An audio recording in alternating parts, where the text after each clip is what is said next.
So here we have this Nintendo Switch that came in for no power. Looks good. Its overall condition. But when we try to power it on,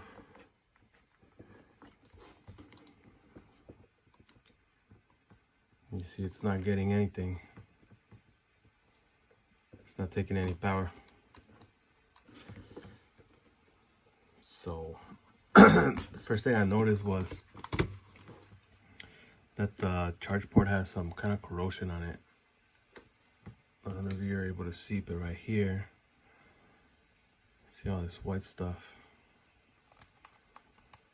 It looks pretty corroded. So I'm gonna open it up, I'm gonna check it out. We're gonna see what's going on the inside.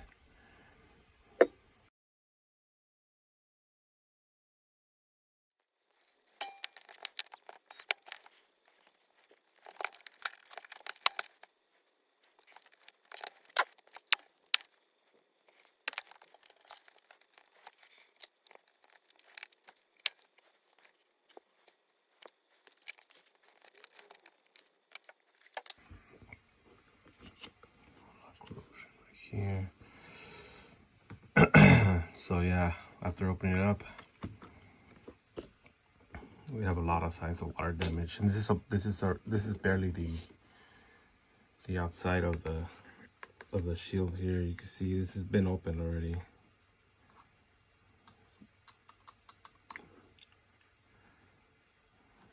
The SD card reader has a lot of corrosion around it. The Joy-Con rails, there's a lot of white stuff on the underside. All this bottom part has like heavy water damage. It looks like everything's more like down here. But let's take this shield off and let's see what else is going on.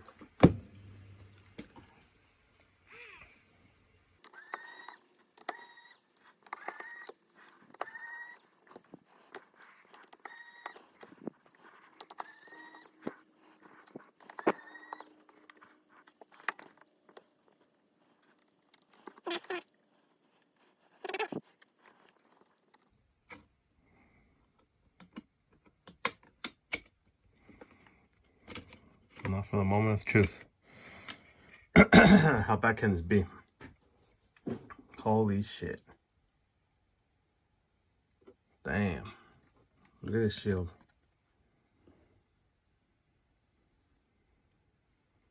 This guy was dunking this thing on water or what?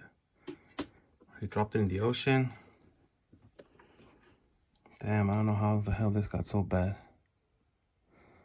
Look at this battery connector. Look at the charge port.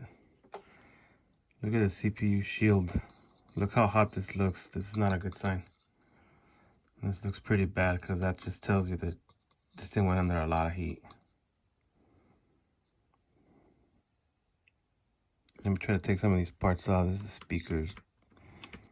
Toast. I see a lot of burnt components. Let me take some of this stuff out. Let me try to bring the motherboard out. And then we'll check it out under a microscope. See what's the damage.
Damn, look at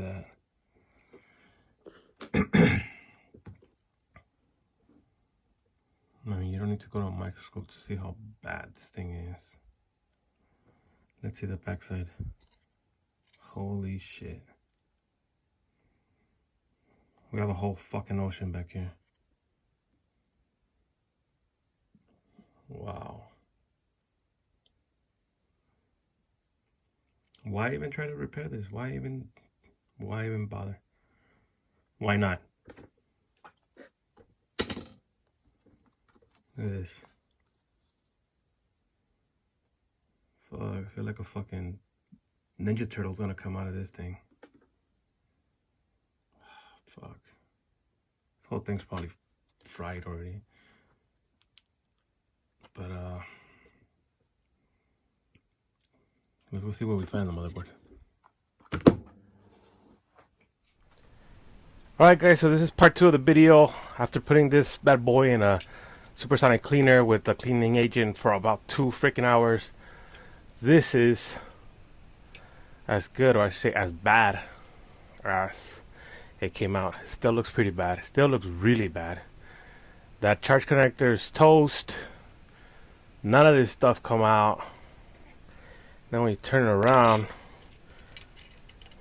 it looks a little bit cleaner than the other side, but it's still pretty bad. It even has like cat hairs. Oh no, that's just scratch. Everything looks pretty bad. That chip looks like it's all, you know, like it got floated or something right here. It's just a bunch of corrosion. I would need to reflow this chip. This connector looks like it needs to be replaced. This charge port got freaking charred. Corrosion all over inside. This will need to be replaced. The whole board, basically, all these chips will need to be reflowed. M92 is the one that looks a little bit cleaner than all the other chips, but I would still need to reflow that. I couldn't get everything out of it from the ultrasonic cleaner. After I took the CPU shield that protects the memory and the CPU right here, we have a lot of rust right here along the edge. Some of these components, like this one, you see that? I'm like barely touching it and it moves. I will need to remove this whole shield just to be able to get to that component that's moving so that I can seat it properly. And then this part right here, where you have the max chip, everything you see right here is shorted to ground. Everything is shorted to ground. Some filters and caps over here that are connected directly to CPU shorted to ground. This only looks like that because of the thermal paste. Thermal paste needs to be reapplied. That's not a big deal. Oh, this is the GPU. But anyways, that needs to be reflowed, and this is too much work. It's not even worth it. You could just buy one of these consoles for like 200, 250 bucks. This is gonna be a no fix. I'm not gonna waste a lot of time with this. This is gonna take a long time. Even if I do all that work that I just mentioned and change the charge port and change some of these connectors. I know the LCD connector is messed up already for sure. The battery connector over here on the side doesn't look that bad, but I will probably even have to retouch these joints on the back. They look shaky. So all in all, I'm gonna call this a no fix. I'll just be reassembling this and giving it back to the customer. I mean, look at this. What are you supposed to do with this? These are the rails right here where you connect your Joy-Cons. Look at this cable. Look how bad, torn, destroyed this cable is. I mean, you could always replace that flex cable with the rails. It's not that expensive. These speakers are done. Both right and left speakers are done. The whole screen is done. This battery will need to be replaced, possibly. I checked these connectors. We have no voltage coming out of there, and I see some corrosion on the inside. So you would need to replace the battery. With all of this work coming in, like it's not. It's honestly, it's not even worth fixing. It's not worth fixing. This is done. That connector's fine, but that doesn't matter. One of these is the touch connector, also done. New screen, new battery, new frame, new rails. This goes straight to the trash. Alright, now we're gonna end the video with this. There's nothing to do here. Alright guys, I'll see you on the next video.